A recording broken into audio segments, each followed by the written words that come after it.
Hello everyone, कैसे हो सब लोग। हाँ जी, स्वागत है आज की क्लास में। आज हम लोग करेंगे बच्चों लेक्चर नंबर 2। तो हम लोग आज की क्लास के अंदर डिस्कस करने वाले हैं जो पिछली क्लास में हम लोगों ने डायरेक्ट टैक्स इनडायरेक्ट टैक्स के बारे में डिस्कस किया था कि डायरेक्ट टैक्स इनडायरेक्ट टैक्स क्या होता है, टैक्स क्या होता है। इसके अलावा हम लोगों ने डिस्कस किया था टैक्सेबल इवेंट, है ना। आज की क्लास के अंदर हम लोग डिस्कस करने वाले हैं कि जीएस, ये जो टैक्सेस आए हैं दोस्तों, ये टैक्सेस आए हैं, ये ओरिजिनेट कहां से हुए हैं, मतलब इसकी शुरुआत कहां से हुई है और टैक्सेस की ओरिजिनेशन कहां से है। Write down everyone.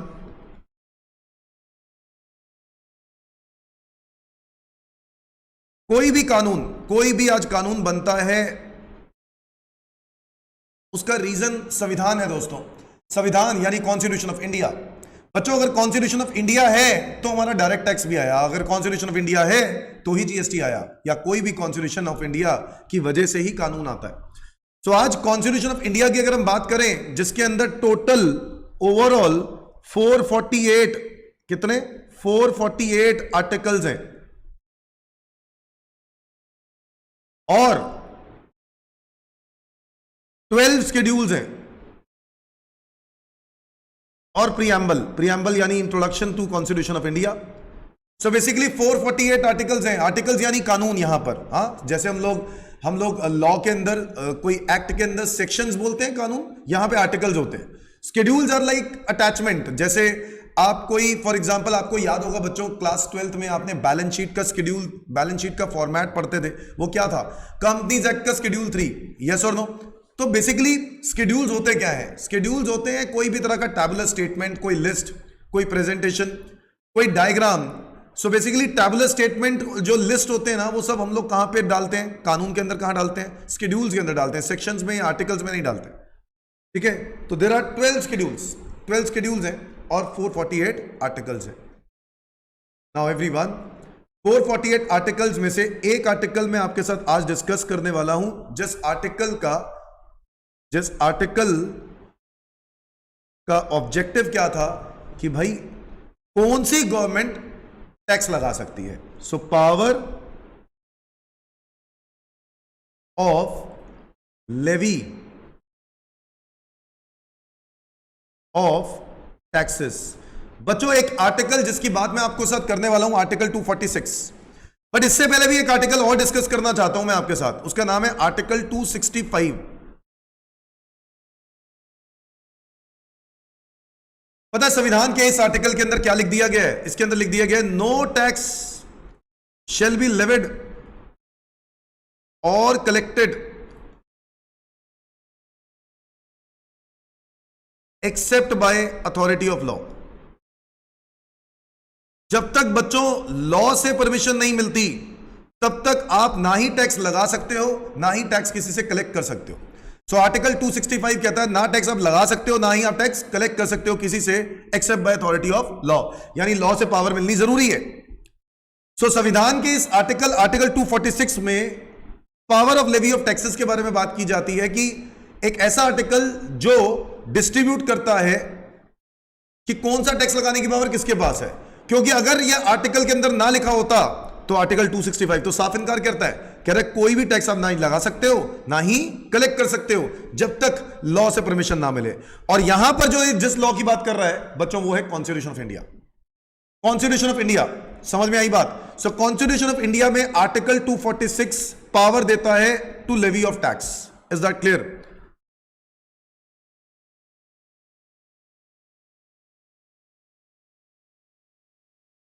इसके अंदर 3 तरह की लिस्ट होंगी बच्चों। अच्छा, आर्टिकल 246 के अंदर क्योंकि लिस्ट वगैरह चीजें कहां आती हैं, शेड्यूल्स में, जैसे मैंने आपको पहले बताया, तो मैं जो आपको बताने वाला हूं वो है शेड्यूल 7। कौन सा? Schedule 7। Is that clear? Article 246 के शेड्यूल 7 में 3 तरह के लिस्ट होते हैं। एक है लिस्ट 1, एक है लिस्ट 2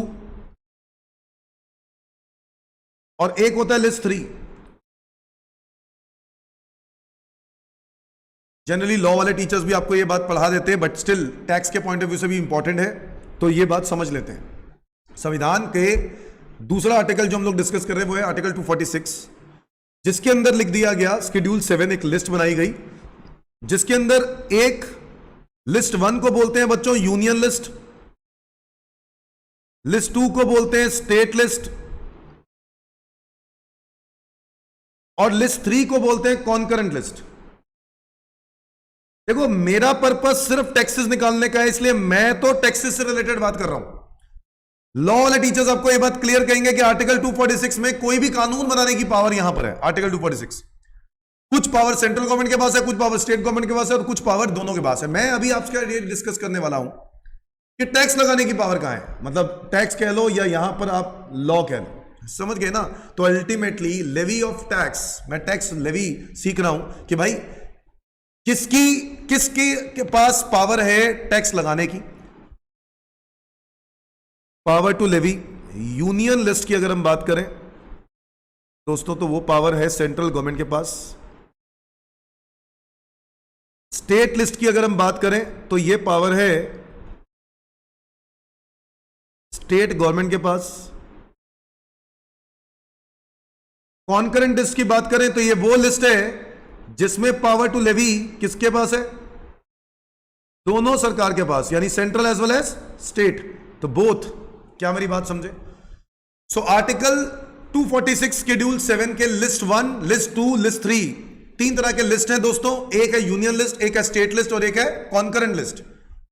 लिस्ट 1 में पावर सेंट्रल गवर्नमेंट के पास होती है, लिस्ट 2 में पावर स्टेट गवर्नमेंट के पास होती है, और लिस्ट 3 में पावर यूनियन और स्टेट दोनों के पास होती है। ना इसके अंदर कौन कौन सी लिस्ट आती है यह जानना बहुत जरूरी है। हम लोग डिस्कस करते हैं बच्चों एंट्री नंबर 82। देखो मेरा ऑब्जेक्टिव अभी सिर्फ और सिर्फ यह बताना है कि इनकम टैक्स लगाने की पावर सेंट्रल गवर्नमेंट के पास कहां से आई। वैसे तो और भी टैक्सेस हैं, बट इनकम टैक्स लगाने की पावर एंट्री नंबर 82 क्या लिखा हुआ है, इनकम टैक्स।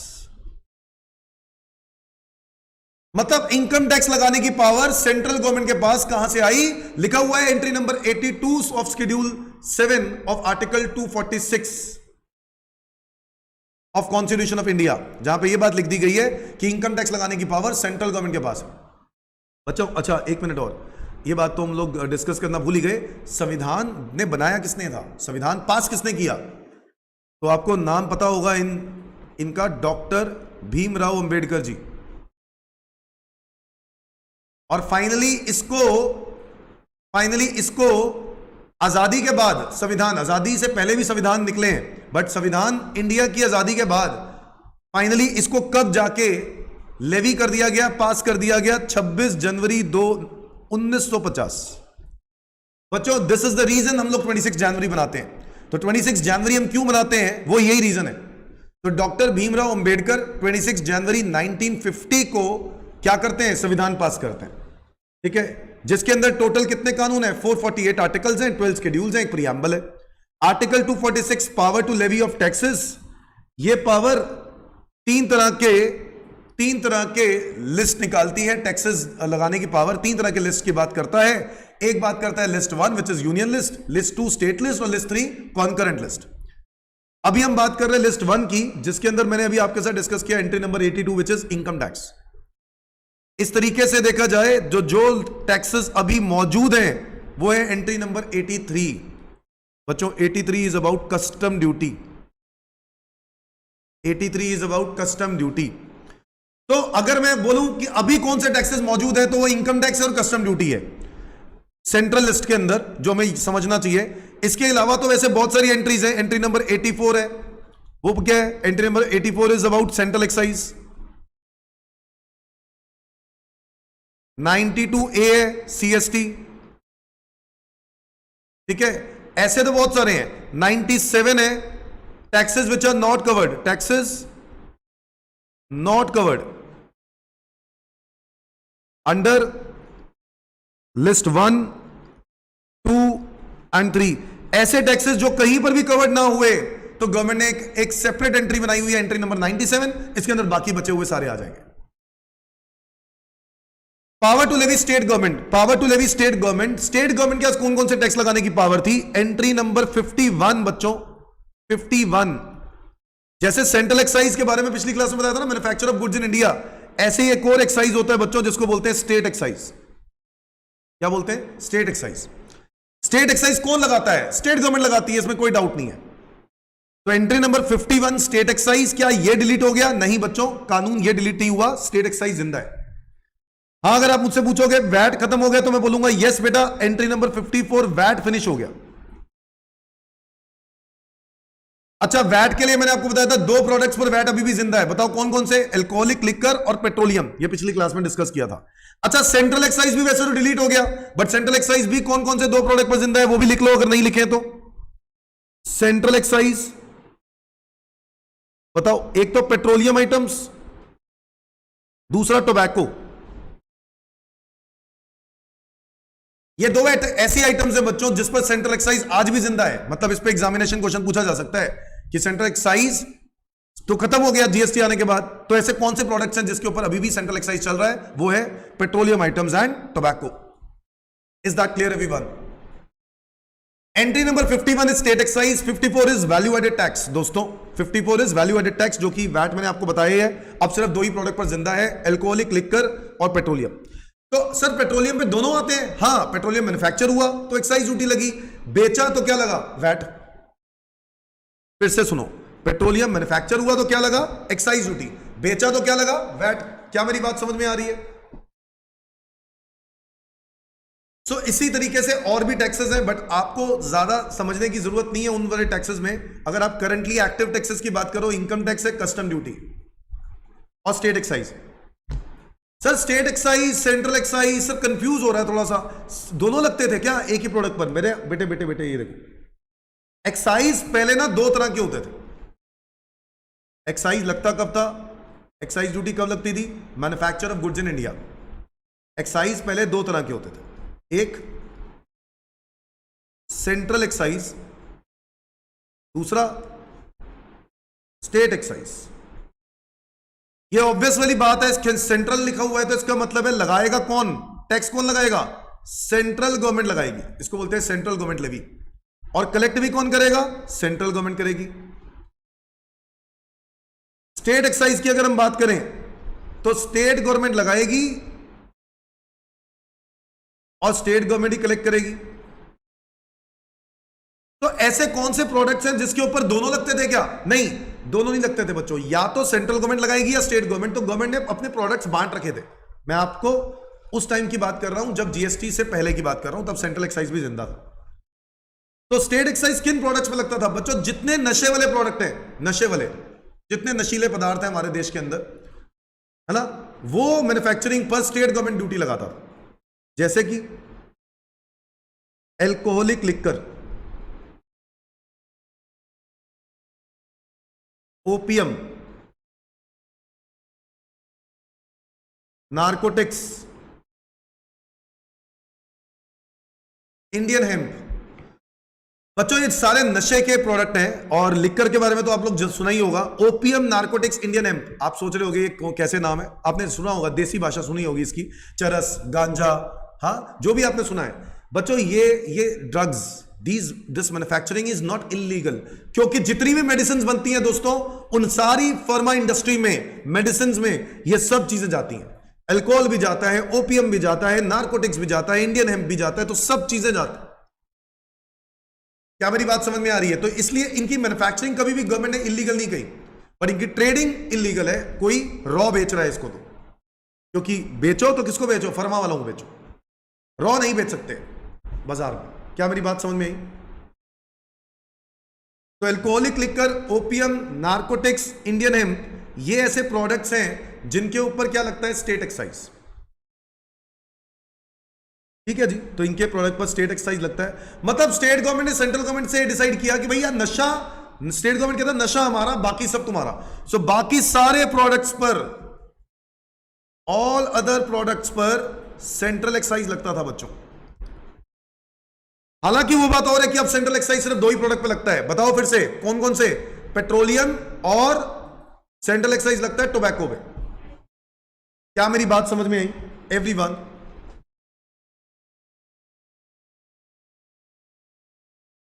सो एक्साइज ड्यूटी दो तरह की, सेंट्रल एक्साइज ड्यूटी और एक स्टेट एक्साइज ड्यूटी। मेरे ख्याल से ये बात क्लियर होती है। आगे आ जाओ वापस इसी पे। सो वैल्यू एडेड टैक्स मैंने आपको बताया, ये अब जीवित नहीं है, ये बेचारे जीवित नहीं है, ये जीवित नहीं है। ठीक है। अब तुम कह रहे होगे सर अब जरा कॉन्करेंट लिस्ट की भी बता दो बेटे। कॉन्करेंट लिस्ट के मैं क्या बताऊं? कॉन्करेंट लिस्ट में कोई टैक्सेस इंट्रोड्यूस नहीं किए, क्योंकि स्टेट गवर्नमेंट को लगा, सॉरी सेंट्रल गवर्नमेंट को लगा कि अगर कोई ऐसा कानून, मतलब बी आर अम्बेडकर जी को भी लगा कि कोई ऐसा कानून जिसको दोनों को सब पावर दे दी टैक्स लगाने की, तो इनकी तो लड़ाइयां हो जाएंगी कि सेंट्रल गवर्नमेंट में मोदी जी और स्टेट गवर्नमेंट में केजरीवाल जी, या यूपी में देख रहे हो तो योगी जी, मतलब हर जगह पे अलग अलग है। तो इनके लिए बड़ी दिक्कत वाली बात हो जाएगी ना मैनेज करना, है हाँ या ना? तो भाई देखो नहीं, जहां पे देखो स्टेट गवर्नमेंट और सेंट्रल गवर्नमेंट की पॉलिटिकल पार्टी सेम है तो वहां पर तो दिक्कतें कम है, बट जहां पे पॉलिटिकल पार्टीज अलग अलग हो गई तो वहां दिक्कतें ज्यादा है। इसलिए गवर्नमेंट बहुत सोच समझ के उस टाइम पर ही इन लोगों ने डिसाइड कर दिया कि भाई ना ना ना ना ना, हम लोग नहीं लगाएंगे इसमें कोई टैक्स। नो टैक्सेस दोस्तों, नो टैक्सेस, कोई टैक्स नहीं है। तो सर फिर क्या है नो टैक्सेस? बच्चों इसके अंदर गवर्नमेंट ने सिविल लॉज, जितने भी सिविलियंस के लिए कानून होते हैं वो सेंट्रल गवर्नमेंट स्टेट गवर्नमेंट मिलकर बनाती है। क्रिमिनल प्रोसीजर्स, क्रिमिनल प्रोसीजर्स हर एरिया के, हर स्टेट के क्रिमिनल प्रोसीजर्स अलग होंगे। किसी की पेनल्टी ज्यादा होगी, किसी स्टेट में पेनल्टी ज्यादा होगी। सिविलियन के लिए लॉज अलग होंगे। इंडियन पिनल कोड के कुछ सेक्शंस ऐसे होते होंगे जो हर स्टेट वाइज क्या होते होंगे, अलग अलग। तो बेसिकली यस कह सकते हैं कॉन्करेंट लिस्ट के अंदर ऐसे टैक्सेस नहीं थे जो दोनों को पावर दे दी जाए, central government as well as state government. क्या मेरी बात समझ में आई? तो ये वो ओरिजिनेशन है बच्चों किसी भी कानून की, किसी भी टैक्स लगाने की कानून जो है वो पावर इनको मिली संविधान से है। Article 246 of the article 246 of constitution of India, जिसके अंदर शेड्यूल 7 है। शेड्यूल 7 में 3 लिस्ट है, यूनियन लिस्ट, स्टेट लिस्ट और कॉन्करेंट लिस्ट। आपको मोटा मोटा क्या याद करना है? अभी तो फिलहाल आपको एंट्री नंबर 82 याद करना चाहिए, इनकम टैक्स, और 83 कस्टम ड्यूटी। अब तुम कह रहे होगे सर जीएसटी कहां है? अरे हां, जीएसटी तो कहीं है ही नहीं। कहां है, कहां है, कहां है? आपके दिमाग में आ रहा होगा एंट्री नंबर 97 यूज कर लो। बच्चों नहीं, एंट्री नंबर 97 यूज हो गई थी। एंट्री नंबर 97 को सेंट्रल गवर्नमेंट ने एक नया टैक्स इंट्रोड्यूस किया था 1990s में, उसका नाम था सर्विस टैक्स। तो सर्विस टैक्स की पावर यहां से ले ली गई थी, तो एंट्री नंबर 97 नहीं हो सकता। तो सर फिर क्या होना चाहिए? सो बेसिकली एंट्री नंबर 97 तो यूज नहीं हो सकता, तो फिर कोई एंट्री ऐसी खाली थी ही नहीं। तो सेंट्रल गवर्नमेंट को संविधान में अमेंडमेंट करनी पड़ गई जीएसटी लेके आने के लिए। यस एवरीवन, आर्टिकल 246A नया आर्टिकल निकाला बच्चों जीएसटी लेके आने के लिए। Power to levy goods and services tax on supply of goods और सर्विसेज और बोथ। क्या मेरी बात समझ में आ रही है? आर्टिकल 246A जिसमें जीएसटी लगाने की पावर दी गई फॉर सप्लाई ऑफ गुड्स और सर्विसेज और बोथ। क्या मेरी बात समझे? तो यस, आर्टिकल 246 में कोई पावर नहीं थी, आर्टिकल 246A इंट्रोड्यूस किया गया जीएसटी लगाने के लिए। ठीक है जी सर, समझ में आया? समझ में आया सबको? यह है हमारा ओरिजिनेशन। ठीक है, कोई भी कानून बना ही ऐसे है क्योंकि आर्टिकल 265 ने पंगा डाल रखा था जो कहता था कि no tax shall be levied और collected except by authority of law, जिसकी वजह से कानून में अगर पावर नहीं होगी ना तो कोई भी आर्टिकल बन नहीं सकता। इसी रीजन से आर्टिकल 240 से कोई भी टैक्स नहीं बन सकता था। तो इसीलिए आर्टिकल 246 के अंदर पावर ऑफ डिस्ट्रीब्यूशन ऑफ कि कौन कौन क्या टैक्स लगाएगा और कौन सा कानून लगाएगा वो पावर्स दी गई थी। क्या मेरी बात समझे एवरीवन? आई होप आप लोग नोट कर रहे हो। बढ़ते हैं आगे। ना अब हम लोग ना एक नए एक्ट की बात करते हैं बच्चों। डायरेक्ट टैक्स की हम लोग शुरुआत कर देते हैं और वो डायरेक्ट टैक्स की शुरुआत होगी बच्चों इनकम टैक्स एक्ट 1961 से। जी हाँ, इसमें कोई झूठ नहीं, कोई दो राय नहीं कि इनकम टैक्स एक्ट में 1961 इसके अंदर कई चेंजेस आए, मतलब कई बार अमेंडमेंट्स आई। अब उस अमेंडमेंट्स की वजह से, उस अमेंडमेंट्स आने की वजह से इनकम टैक्स के एक्ट चेंज होते रहे। पहले 1922 में आया था, ब्रिटिशर्स के टाइम पर। फिर इनकम टैक्स एक्ट कई बार चेंज होके उसके बाद आया 1961। और बच्चों ये जो एक्ट है ना, ये पोस्ट इंडिपेंडेंस हमारा अपना एक्ट है, कह सकते हैं कि हम लोगों ने भी कुछ किया है, क्योंकि आपको तो पता ही है हमारे देश के अंदर ज्यादा अगर एक्ट ब्रिटिशर्स के जो एक्ट होते हैं वो हम लोगों ने कॉपी पेस्ट कर रखे हैं, ठीक है, वो उसमें कोई डाउट नहीं। बट इनकम टैक्स एक्ट के अंदर बहुत सारी ऐसी रूल्स एंड रेगुलेशंस थी जो हमारी खुद की थी, इसमें इसलिए इसमें अमेंडमेंट ज्यादा है। तो इनकम टैक्स एक्ट 1961 बच्चों, यस, ये एप्लीकेबल कब से हुआ? With effect from 1/4/1962। कब से एप्लीकेबल हुआ? 1962। अच्छा, 1961 में फिर क्या हुआ कि नाम 1961 लिख दिया गया? क्या होता है, कोई भी कानून को बनने से पहले वो कानून पहले बिल होते हैं। क्या होते हैं? पहले बिल को एक्ट में कन्वर्ट किया जाता है दोस्तों, यस और नो, बिल को एक्ट में कन्वर्ट किया जाता है। और ये जो बिल होते हैं ना, बिल, इसको बोलते हैं फाइनेंस बिल, पहले sorry income tax bill, finance bill, कोई भी बिल पहले बनता है, उसके बाद जाके एक्ट में कन्वर्ट होता है। सो इनकम टैक्स एक्ट 1961 जो कि 1/4/1962 से इफेक्टिव हुआ। सर नाम में 1961 इसलिए लिखा गया क्योंकि बिल एक्ट 1961 में बना था। अब बिल एक्ट कैसे बनता है? पहले जाता है, परमिशन लेनी पड़ती है लोकसभा से, आपको पता ही है, फिर राज्यसभा, और फिर प्रेसिडेंट का क्या मिलता है? असेंट। बच्चों तीनों स्टेप्स के बाद जाके ही बिल एक्ट में कन्वर्ट होता है। सो एक बिल कानून कैसे कन्वर्ट होता है? पहले लोकसभा, फिर राज्यसभा, फिर प्रेसिडेंट का असेंट। क्या मेरी बात समझ में आई? Is that clear to everyone? So income tax act 1961 जो कि 1/4/1962 से एप्लीकेबल हुआ, बिल से एक्ट बन गया, इसलिए 1961 लगाया जाता है। सर इनकम टैक्स एक्ट में कितने सेक्शंस हैं? बच्चों कुल मिला के 298 सेक्शंस हैं, याद रखना है आपको, 298 सेक्शंस हैं और 14 शेड्यूल्स हैं। जैसे मैंने आपको अभी थोड़ी देर पहले कॉन्स्टिट्यूशन ऑफ इंडिया में भी शेड्यूल्स बताए थे, सिमिलरली इनकम टैक्स एक्ट में कितने शेड्यूल्स हैं? 14 शेड्यूल्स हैं दोस्तों। तो याद रखनी है हमेशा ये बात, there are 298 sections and 14 schedules. Is that clear everyone? Is that clear everyone? अब बच्चों ये बात पे डिसएग्री नहीं करूंगा मैं कि इनकम टैक्स जो लगता है वो लगता है इनकम्स के ऊपर, और इनकम्स भी कौन सी? टैक्सेबल इनकम्स पर। सर कब लगता है ये इनकम टैक्स? अगर हम बात करें ये इनकम जिसकी हम बात कर रहे हैं, ये कब कमाने की इनकम की बात हो रही है, इसको बोलते हैं प्रीवियस ईयर। क्या बोलते हैं? Previous year. और एक होता है बच्चों असेसमेंट ईयर। नाम सुना होगा आप लोगों ने, है ना, नाम आप लोगों ने जरूर सुना होगा, मतलब नहीं पता होगा कुछ बच्चों को। Previous year, assessment year. जी हां, जैसे अकाउंट्स में आप लोग फाइनेंशियल ईयर पढ़ते थे ना, वैसे ही इनकम टैक्स में पढ़ते हैं प्रीवियस ईयर, असेसमेंट ईयर। बच्चों मेरी बात को बहुत ध्यान से समझना, ध्यान से सुनना। प्रीवियस ईयर और असेसमेंट ईयर में क्या डिफरेंस है? सर असेसमेंट ईयर में हम अपनी आईटीआर फाइल करते हैं। क्या फाइल करते हैं? आईटीआर, इनकम टैक्स रिटर्न, जिसके अंदर हम गवर्नमेंट को अपनी इनकम से रिलेटेड इंफॉर्मेशन देते हैं, टैक्स से रिलेटेड इंफॉर्मेशन देते हैं गवर्नमेंट को। कब देते हैं? असेसमेंट ईयर में। तो असेसमेंट ईयर हो गया बच्चों आईटीआर वाला ईयर, हाँ या ना? बट इस आईटीआर में इनकम किस साल की शो की जाती है? जैसे मैं कमा रहा हूं मैं उस साल तो शो कर दूंगा, नहीं। सो असेसमेंट ईयर में आईटीआर भरी जाती है जनरली 31 जुलाई को या फिर 31 अक्टूबर को। पहले 30 सितंबर होता था, अब ये 31 अक्टूबर है। तो दो डेट्स 31 जुलाई और 31 अक्टूबर, ये वो दो डेट्स हैं जिस वक्त आईटीआर हम भरते हैं अपने इनकम्स की। अब आप बोलोगे सर 31 जुलाई किसके लिए? जहां नॉन ऑडिट केसेस हैं। नॉन ऑडिट मतलब जिनके ऊपर ऑडिट मैंडेटरी नहीं है। जिनके ऊपर ऑडिट मैंडेटरी है उनके लिए 31 अक्टूबर है, जिनके ऊपर ऑडिट मैंडेटरी नहीं है उनके लिए 31 जुलाई है। अब ऑडिट कब एप्लीकेबल होती है वो हमारी मुद्दा नहीं है। पहले समझो कि कुछ कंपनीज पे ऑडिट होगी, कुछ पे नहीं होगी, तो हम लोग ये समझ के चल रहे हैं।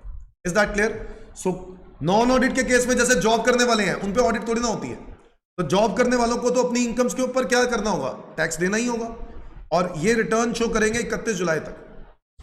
Is that clear to everyone? तो 31 जुलाई या 31 अक्टूबर तक आप अपनी इनकम्स को शो करते हो। किस साल की इनकम को शो करते हो? पिछले साल की इनकम को शो करते हो। सो दोस्तों अगर मैं कहता हूं असेसमेंट ईयर 2022-23, मुझे इस साल में आईटीआर भरनी है, तो मैं किस साल की इनकम को दिखा रहा हूंगा? 2021-22। इट मींस मैंने जो भी इनकम कमाई है 1/4/2021 से लेकर 31 मार्च 2022 तक, इस इनकम के ऊपर मुझे क्या देना होगा? टैक्स। और आपको तो पता ही है बच्चों, आज के टाइम पर जो टैक्स है वो टीडीएस के रूप में जाता है। किस रूप में जाता है? टीडीएस या फिर एडवांस टैक्स। गवर्नमेंट कहती है हमें तो टैक्स चाहिए भैया साथ साथ। ना ना ना ना ना, ऐसे नहीं है असेसमेंट ईयर में देंगे, ना ना ना, हमें साथ ही साथ चाहे टैक्स चाहिए। तो जैसे जैसे कमाते जाते हो वैसे वैसे टैक्स देते जाते हो।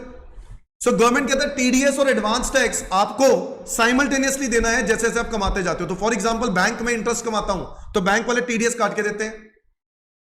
जॉब करता हूं, तनख्वाह कमाता हूं, सैलरी, तो सैलरी पे टीडीएस कट के आता है। रेंट कमाता हूं तो रेंट पे टीडीएस कट के आता है। कमीशन कमाता हूं तो कमीशन पे टीडीएस कट के आता है। प्रोफेशनल फीस कमाता हूं तो प्रोफेशनल फीस पे टीडीएस कट के आता है।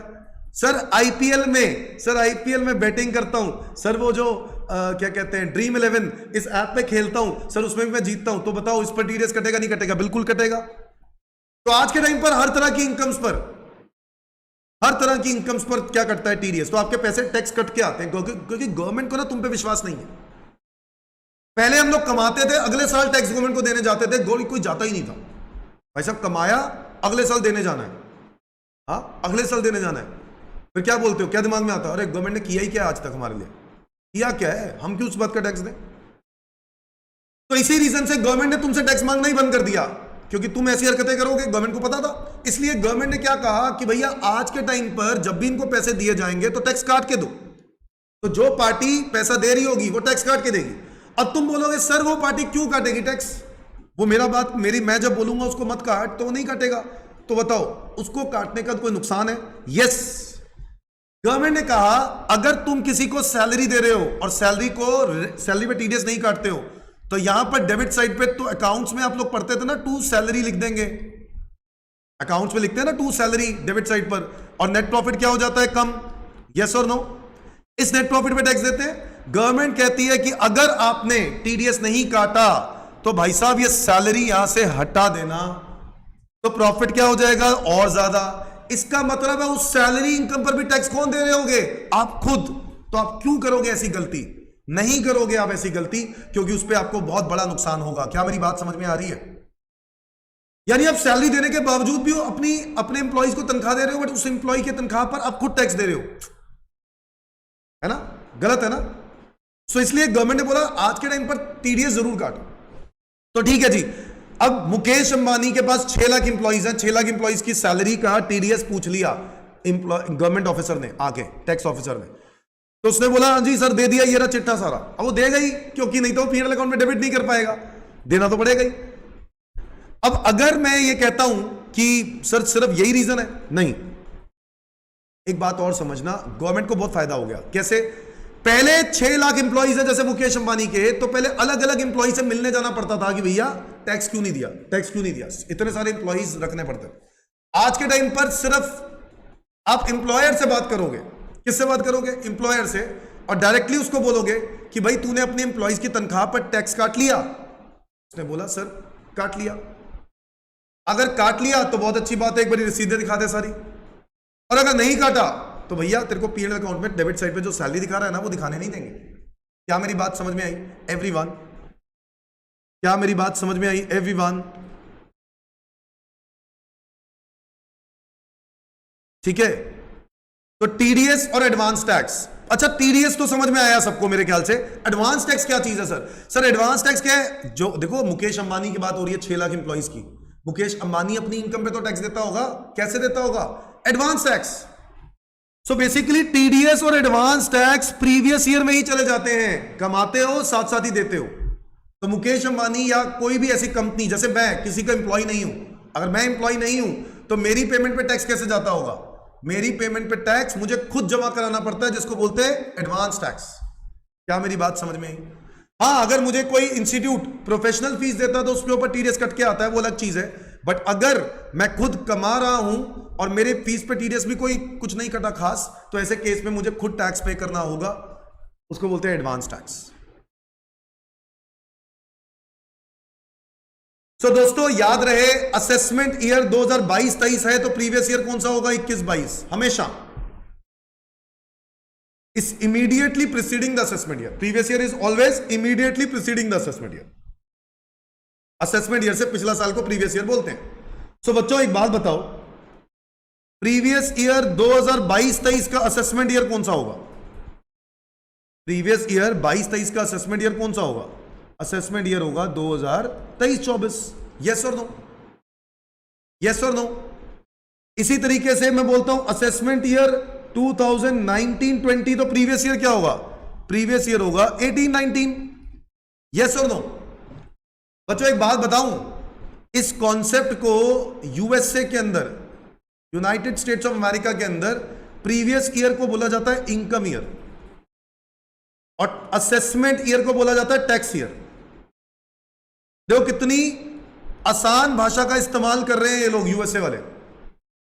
और हमें देखो, हमें इंग्लिश सिखा के हम लोग तुमसे भी अच्छी बातें बोल देते हैं. क्या? प्रीवियस ईयर, असेसमेंट ईयर, इतनी इंग्लिश. हाँ अब बात को समझो. तो अब यूएसए वाले भी हैरान है, भैया ये वर्ड क्या निकाला है असेसमेंट. हम लोग तो टैक्स ईयर बोलते हैं, तो यूएसए में इनकम ईयर और टैक्स ईयर बोला जाता है और इनकम टैक्स अकाउंट इंडिया के अंदर प्रीवियस ईयर और असेसमेंट ईयर बोला जाता है. बात एक ही है, असेसमेंट ईयर में हम आईटीआर फाइल करते हैं. अब तुम बोलोगे सर जब टैक्स साथ ही साथ चला गया तो गवर्नमेंट को आईटीआर भरवाने की क्या जरूरत है? ये देखो दोस्तों, इस आईटीआर में अगर मैं इस आईटीआर की बात कर रहा हूं 2022-23, तो इस आईटीआर में मैं 2022-23 का मैं आईटीआर भर रहा हूं, तो प्रीवियस ईयर 21-22 की इनकम शो करूंगा. क्या शो करूंगा? इनकम. कि प्रीवियस ईयर 21-22 में मैंने कितना कमाया. फिर मैं ये शो करूंगा कि प्रीवियस ईयर में 21-22 में मेरा टैक्स बनता क्या है. फिर मैं चेक करूंगा कि प्रीवियस ईयर में 21-22 में मेरा कितना टीडीएस डिडक्ट हो चुका है या फिर एडवांस टैक्स मैं दे चुका हूं. बच्चों आईटीआर में जब मैं अपनी प्रीवियस ईयर की डिटेल शो करता हूं, इनकम शो करता हूं, टैक्स शो करता हूं, टीडीएस एडवांस टैक्स शो करता हूं, तो ये जो डिफरेंस है या तो वो रिफंडेबल बन जाता है या फिर वो पेएबल बन जाता है. यस और नो? बच्चों एक सपोज करते हैं 100 रुपए की इनकम है जो आपने शो करी, 5 रुपए का आपका टैक्स बनता है. एग्जाम्पल के तौर पे 5 रुपए का टैक्स बनता है, बट आपने गवर्नमेंट को टीडीएस ऑलरेडी कट के मिला है आपको पैसा. तो टीडीएस कितना कटा? 2. तो 5 देना था, 2 क्या कहते हैं टीडीएस कट गया, तो 3 पेबल हो गया. क्या मेरी बात समझ में आई? अच्छा उल्टा भी हो सकता है कि टैक्स जो बनता था वो बनता था 2 रुपए, बट टीडीएस कट गए 5 रुपए, तो 3 रुपए रिफंड हो जाएंगे. कहां पे? यहां पर. Is that clear everyone? इसीलिए बच्चों इस आईटीआर को जब हम भरते हैं तो आपकी इनकम्स की क्या होती है? असेसमेंट होती है. आपका टैक्स का क्या होता है? असेसमेंट होता है. असेसमेंट मतलब कंप्यूटेशन, और इसीलिए हम इसको बोलते हैं असेसमेंट ईयर. क्या बोलते हैं? असेसमेंट ईयर, क्योंकि इस ईयर में हम तुम्हारे पिछले साल की इनकम्स की असेसमेंट करते हैं. क्या मेरी बात समझ में आई? सो दोस्तों याद रखना है हमेशा प्रीवियस ईयर, असेसमेंट ईयर से पहले वाला ही साल प्रीवियस ईयर होता है हमेशा. Is that clear everyone? That's it. आज की क्लास में हम लोगों ने ज्यादा बड़ी बात नहीं करूंगा, बट आज की क्लास में हम लोगों ने 2 टॉपिक पढ़े, कॉन्स्टिट्यूशन ऑफ इंडिया और हम लोगों ने डिस्कस किया इनकम टैक्स एक्ट 1961 की शुरुआत. कितने सेक्शन होते हैं, कितने शेड्यूल्स होते हैं, एक तो ये बात पता होनी चाहिए आर्टिकल इनकम टैक्स एक्ट में भी और कॉन्स्टिट्यूशन ऑफ इंडिया में भी. फिर आपको एक कॉन्सेप्ट करवाया प्रीवियस ईयर असेसमेंट ईयर में. असेसमेंट ईयर में हम आईटीआर भरते हैं और क्या होता है वो मैंने आपको दिखाया कि प्रीवियस ईयर की इनकम दिखाते हैं, प्रीवियस ईयर का कितना टैक्स बनता है वो दिखाते हैं, फिर कितना टीडीएस कट गया वो शो करते हैं. जो बच जाता है या तो वो पेबल बन जाता है या रिफंडेबल बन जाता है. इसको बोलते हैं असेसमेंट. इस पूरे प्रोसेस को बोलते हैं असेसमेंट. और ये कौन से साल में होता है बच्चों? असेसमेंट ईयर में होता है. कब होता है? असेसमेंट ईयर में. क्या मेरी बात समझ में आई? That's it. आज के लिए करते हैं इतना ही. याद रखना प्रीवियस ईयर असेसमेंट ईयर का कॉन्सेप्ट, क्योंकि आने वाली क्लास के अंदर मैं आपको और भी बहुत सारी प्रीवियस ईयर असेसमेंट ईयर से रिलेटेड बात करूंगा. और अगर आपको ये क्लास पसंद आई है तो प्लीज़ लाइक कर दीजिएगा ताकि मुझे भी अच्छा लगे, हौसला मिले, और शेयर करें अपने फ्रेंड्स के साथ। ठीक है जी, थैंक यू, बाय बाय। और अगली वीडियो में आने वाली है बहुत जल्द। आज के लिए इतना ही, बाय बाय।